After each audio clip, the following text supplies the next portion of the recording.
sehingga kami di Front Pembela Islam ini mencoba untuk menyatukan ulama-ulama yang selama ini berjuang sendiri-sendiri, tapi yang punya visi dan misi sama, yang memang mereka punya ketegasan sikap dan siap turun ke jalan untuk memerangi kemunkaran.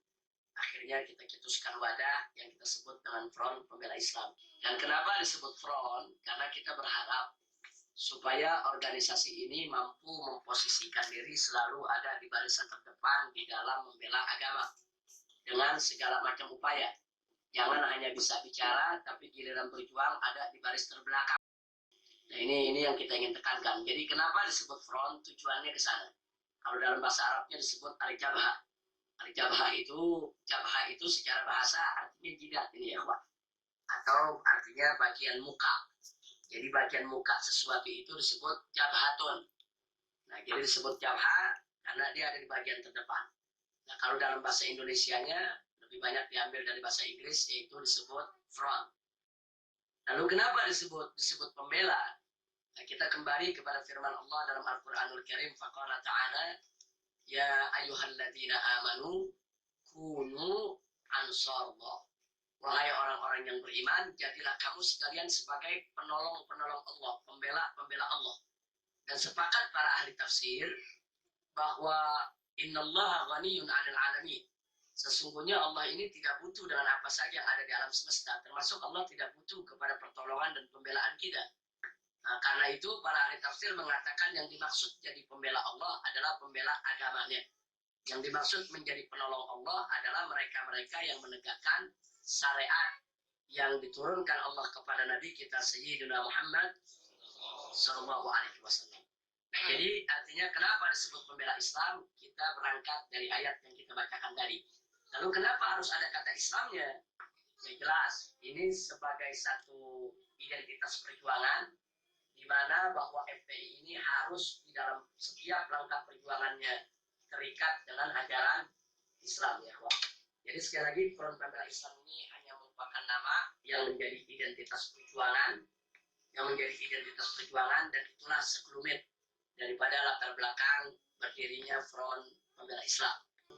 Bahwa kami FPI betul, kami tidak menolak atau tidak memungkiri bahwa sering terjadi clash, bentrok antara kami dengan pengusaha-pengusaha maksiat, dengan preman-preman yang membackingi berbagai macam tempat maksiat. Hanya yang perlu saya klarifikasi bahwa dalam prosedur perjuangan Front Pembela Islam, posko FPI mana saja di seluruh Indonesia, manakala ingin berjuang menutup suatu tempat maksiat, wajib untuk memulai dari dakwah terlebih dahulu. Jadi nggak boleh ujuk-ujuk amar ma'ruf nahi munkar, nggak boleh. Dakwah dulu. Itulah yang kami sebut prosedur standar. Jadi kami mulai dakwah dulu. Dengan cara bagaimana? Dengan cara saudara memberikan nasihat kepada yang punya tempat maksiat. Kalau udah nggak bisa, kami laporkan kepada yang berwenang. Baik mulai dari RT, RW, lurah, camat, bupati, sampai kepada gubernur. Begitu juga tentara, polisi, kami surati dan semua kami arsipkan. Nah kalau itu semua juga nggak didengar, kami minta ketemu, kami minta dialog. Kami dialog ke DPRD, kami dialog dengan gubernur, kami dialog dengan pemilik maksiat. Karena kita nggak boleh nutup pintu dialog. Nabi sendiri dulu diajarkan oleh Allah kepada orang kafir pun dialog. Wajadilhum billati hiya ahsan. Nabi disuruh dialog. Ada orang kafir aja kita mesti dialog. Apalagi yang bukan kafir, wajib untuk dialog. Nah kalau dialog-dialog ini tidak membuahkan hasil, kami mengambil jalan lain, yaitu dengan melakukan demo. Demo itu pilihan berikut. Nggak ada ujuk-ujuk demo. Demo itu maksudnya unjuk rasa. Mungkin selama ini kami kirim surat, hurufnya kekecilan, pejabat nggak bisa baca. Jadi kami demo pakai spanduk, hurufnya gede biar pada baca. Itu kan filsafatnya. Mungkin selama ini kami dialog dengan bahasa lembut, nggak kedengeran. Jadi kami datang demo pakai speaker yang gede, biar semua dengar suara itu. Nah kalau itu sudah tidak mempan juga, nah Kami ada tahapan-tahapan lain. Tahapan ultimatum, tahapan peringatan, dan seterusnya. Kalau semua jalan mantap, maka kami kembalikan ke masyarakat yang melaporkannya. Jadi kita FPI nggak ujuk-ujuk, masyarakat yang lapor. Nih di kampung kami ada tempat judi nih, bagaimana? Kami tuntun. Itu prosesnya bisa 6 bulan, bisa 1 tahun, bisa 2 tahun. Kami tunggu dengan sabar. Kalau bisa ditutup tanpa ribut, kenapa sih mesti ribut? Nah biasanya kalau udah setahun, 2 tahun gagal, kami kembalikan masyarakat. Kami kumpulkan masyarakatnya, Bapak, Ibu, laporan Anda sudah kami terima, sudah kami laksanakan, ini bukti-bukti kerjaan yang sudah kami lakukan, tapi semua batal, gagal. Sekarang terserah Anda maunya apa. Kadang-kadang masyarakat ambil jalan, ya udah, kalau memang ini semua sudah gagal, pemerintah tidak mau tahu, kami masyarakat yang akan bertindak. Pada posisi itu, FPI akan ikut masyarakat.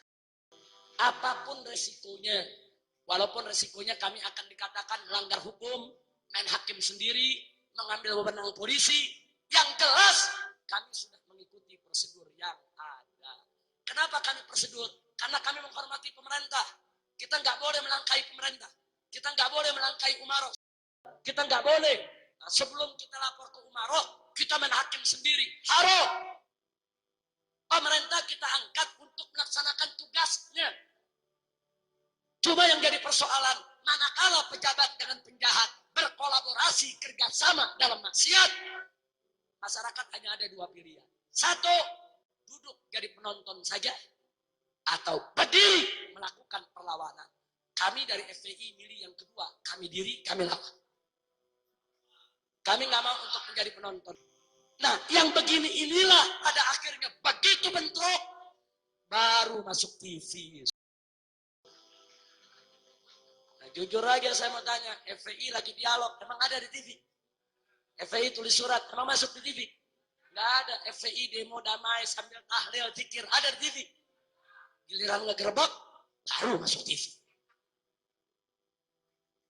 Kami turun di Aceh, 1.300 laskar FPI, termasuk dari Jawa Timur.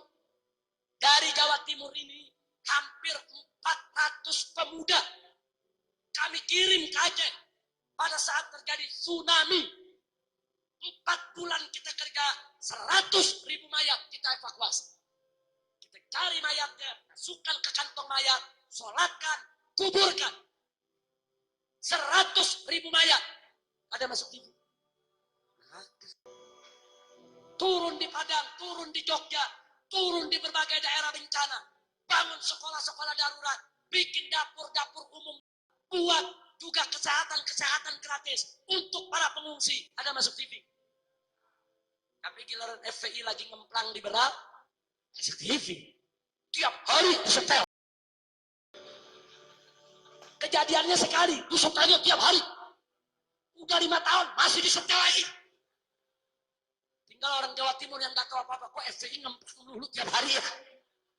Memang kami tidak punya TV, kami tidak punya radio, kami tidak punya media, tapi yakinlah, kalau ada orang yang membenci FPI karena salah informasi, kami yakin. Begitu suatu ketika dia mendapat informasi yang benar, kebenciannya akan hilang. Kalau dia benci karena salah paham, kami yakin, suatu saat begitu salah pahamnya hilang, kebenciannya akan ikut hilang. Kalau dia benci, karena memang dia tidak kenal, dia belum tahu, wajar. Karena yang namanya manusia, an-nas a'da'u ma jahilu. Manusia itu adalah musuh dari apa yang dia tidak tahu. Tapi suatu ketika dia tahu, insya Allah dia tidak jadi musuh lagi. Tapi kalau yang benci FPI karena iri, dengki, buhut, sulit dicari obatnya. Jawaban, baik, kalau mau bubarkan FPI silakan. Tapi kami minta bubarkan semua pelacuran di Indonesia. Jangan FPI bubar, pelacuran ente piara. Jadi adil. Kalau adil enggak apa-apa. Saya enggak pusing kok. FPI mau dibubarin, saya enggak pusing. Ini malam Front Pembela Islam yang disingkat FPI dibubarkan. Enggak apa-apa. Besok pagi saya bentuk lagi Front Persatuan Islam. Singkatannya sama FPI. Dibubarin lagi, saya bikin lagi Front Persaudaraan Islam. Singkatannya sama FPI, yang mimpin dia juga.